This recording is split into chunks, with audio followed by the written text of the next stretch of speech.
Episode की शुरुआत होती है। रोमानी और बाकी रेस्टोरेंट में बैठे होते हैं। रोमानी अब बाकी से पूछता है, क्या तुम पिकल को हरा सकते हो? बाकी बोलता है, मुझे उसमें कोई इंटरेस्ट नहीं है। पिकल ह्यूमैनिटी के लिए काफी ज्यादा वैल्यूबल है और उससे लड़ना तो पिरामिड में घर बनाने जैसा है, इम्पॉसिबल। वो बोलता है, तुम्हें पता है वो एक टीरेक्स से भी ज्यादा स्ट्रांग है। बाकी कहता है, हाँ ये तो मैंने भी सुना है। रोमानिया बोलता है, मुझे तो यकीन नहीं हो रहा कि तुम उससे लड़ना नहीं चाहते, जबकि इससे पहले तुम एक शिकारी मेंटिस से लड़ चुके हो। बाकी बोलता है, लगता है तुमने मुझे समझने में गलती कर दी। मैं दुनिया का सबसे बेस्ट फाइटर बनना नहीं चाहता, मैं बस अपने फादर से लड़के उन्हें हराना चाहता हूँ। वो सही में बहुत ज्यादा स्ट्रांग है। वो बोलता है, तुम बिल्कुल नहीं बदले। जब भी तुम अपने डैड की बात करते हो तुम बहुत खुश हो जाते हो। नेक्स्ट सीन में हम पिकल को देखते हैं, जो पहले की फाइट के बारे में सोच रहा होता है कि कैसे यूजिरो ने उसे जमीन पर गिरा दिया, क्योंकि इससे पहले वो जिनसे भी लड़ा था उनमें से कोई भी ऐसा नहीं कर पाया था। पर वो ये सब सोच के काफी ज्यादा खुश था। फिर हम रेत्सु को देखते हैं, जो अपनी मार्शल आर्ट की प्रैक्टिस कर रहा होता है। बाकी भी वहां उससे मिलने आता है। रेत्सु पूछता है, तुम्हारा यहाँ कैसे आना हुआ? बाकी बोलता है, मैं चाहता हूँ कि तुम मुझे कुंफू सिखाओ, क्योंकि मुझे पता है तुम इसमें बहुत ज्यादा अच्छे हो, तो प्लीज मुझे कुंफू सिखाओ। रेत्सु उसे मना कर देता है और कहता है, मुझे तुम में कोई इंटरेस्ट नहीं है, और मैं सच बताऊं तो मैं भी किसी भी चीज में इंटरेस्टेड नहीं हूँ। और ये सिर्फ एक ही बंदे की वजह से है। मुझे पता है तुमने उसका नाम सुना है, वो जुरासिक पीरियड से आया हुआ बंदा पिकल। मैं जानता हूँ कि वो ह्यूमैनिटी के लिए काफी ज्यादा वैल्यूबल है और लड़ने के लिए नहीं है, लेकिन फिर भी मैं उससे लड़ना चाहता हूँ, उसे छूना चाहता हूँ, उसे पकड़ना चाहता हूँ। ये रेत्सु कितनी अश्लील बातें कर रहा है यार। वो कहता है, मैं जानना चाहता हूँ कि ये जो मार्शल आर्ट मैंने सीखी है, जो लगभग 4000 साल से डेवलप होती आ रही है, उस पे वो कैसे रिस्पॉन्स करता है। बाकी वहां से चला जाता है और सोच रहा होता है कि क्या यार, जिसे देखो वो बस पिकल की ही बातें कर रहा है।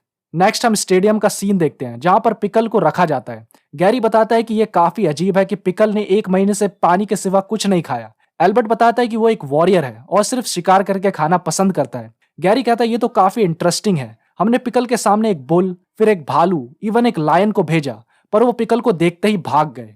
एल्बर्ट बोलता है, लेकिन एक जानवर है जिसे हमने अभी तक टेस्ट नहीं किया। तोकुगावा कहता है, लेकिन उसमें तो काफी पैसे लगेंगे, प्लस वो जानवर तो विलुप्त होने के कगार पर है। गैरी कहता है, हमें पिकल को बचाने के लिए कुछ भी करना होगा, क्योंकि वो ज्यादा वैल्यूबल है। फिर हम देखते हैं वहां पर साइबेरियन लायन को लाया जाता है, जो लगभग 490 किलो का है और साइज में बहुत ज्यादा बड़ा, और इस टाइम सबसे पावरफुल जानवर है पूरे पृथ्वी का। पिकल उसे देखकर खुश हो जाता है और खड़ा हो जाता है और इस पर हमला कर देता है। वो उसे इतनी जोर से दबाता है कि वो टाइगर एक बार में ही मर जाता है। ये देखकर सब लोग एकदम शॉक हो जाते हैं। फिर पिकल उसे खाने लगता है। ये खबर न्यूज पर भी आ जाती है और एल्बर्ट एक इंटरव्यू में कहता है कि पिकल का जिंदा होना एक चमत्कार की तरह है, और मैं चाहता हूं कि ये बात सब लोग समझे। पिकल साइबेरियन लायन का शिकार करके खाना पसंद करता है, जो कि विलुप्त होने वाली है, और वर्तमान में लगभग 500 से ज्यादा साइबेरियन लायन मौजूद है। ये तो अच्छी खबर है, और अगर पिकल उन सब को खा भी ले तो इससे कोई फर्क नहीं पड़ना चाहिए, क्योंकि पिकल सबसे ज्यादा वैल्यूबल है। न्यूज पर इस मुद्दे पर काफी ज्यादा बहस होने लगती है। वहीं पर हम देखते हैं रेत्सु भी इस न्यूज को देख रहा होता है। फिर रेत्सु तोकुगावा के घर उससे मिलने पहुंचता है।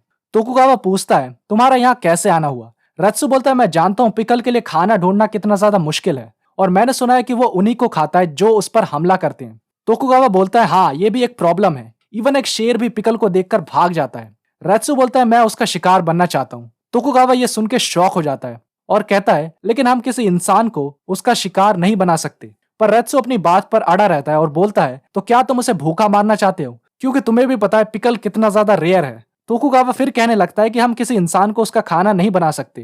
रेत्सु कहता है, तुम्हें सही में लगता है कि मैं उसे अपने आप को खिला दूंगा? ये बात सही है कि मैं उसका शिकार बन के जाऊंगा, लेकिन मैं उससे फाइट करना चाहता हूँ। ये बात तोकुगावा एल्बर्ट और गैरी को बताता है। एल्बर्ट तो मानने से मना करता है, लेकिन गैरी और तोकुगावा इस बात को मान जाते हैं। फिर नेक्स्ट सीन में हम देखते हैं रेत्सु पिकल से लड़ने के लिए आगे आने लगता है। वहीं पिकल सोया हुआ होता है, बिल्कुल शेर की तरह, बिल्कुल बेखौफ। गैरी कहता है, रेत्सु एक कुंफू मास्टर है, अगर इन दोनों की फाइट होती है तो काफी इंटरेस्टिंग होगी। एल्बर्ट कहता है, ऐसा कुछ नहीं होगा, पिकल तो उसे तुरंत खा जाएगा। तोकुगावा और गैरी उसे चुप होने के लिए कहते हैं। पिकल रेत्सु को आते हुए देखता है और खड़ा हो जाता है। एल्बर्ट ये देख के दंग रह जाता है, क्योंकि इससे पहले पिकल के आगे एक लायन भी आया था, फिर भी वो उसे देखकर आराम से बैठा हुआ था। रेत्सु जंप करके वहां आता है। पिकल पूरी तरह डिफेंस मोड में आ जाता है और फिर वो उस पर जोर से वार करता है, जिससे रेत्सु फेंस में टकरा जाता है। रेत्सु समझ जाता है कि वो पावर में इससे नहीं लड़ सकता और डिसाइड करता है कि वो अपनी टेक्निक्स का इस्तेमाल करेगा। पिकल भागता हुआ उसके पास आने लगता है, पर इस बार रेत्सु उस पर जोर से किक मारता है और उसे गिरा देता है। पिकल रोने लगता है। रेत्सु सोच रहा होता है एक नॉर्मल बंदा इस किक को नहीं झेल सकता और वो मर चुका होता। पिकल दोबारा खड़ा होता है, रेत्सु अपने कुंफू के इस्तेमाल से उस पर लात और घूसों की बरसात कर देता है, पर पिकल सब कुछ सह लेता है और रेत्सु पर एक जवाबी हमला करता है, जिससे रेत्सु थोड़े टाइम के लिए बेहोश हो जाता है। पिकल उसे खाने लगता है। सब ये देखकर शॉक हो जाते हैं। रेत्सु उसे पंच मारकर हटाता है, पर वो बहुत घायल हो जाता है और उसके कंधे से खून आने लगता है और सोचता है मेरे मार्शल आर्ट्स का इस पर कोई असर नहीं हो रहा है। उसे यह देखकर काफी गुस्सा आता है और अपनी पूरी जान से उस पर हमला करता है। तभी रेत्सु के अंदर से आवाज आती है। वो बोलता है तुम कौन हो?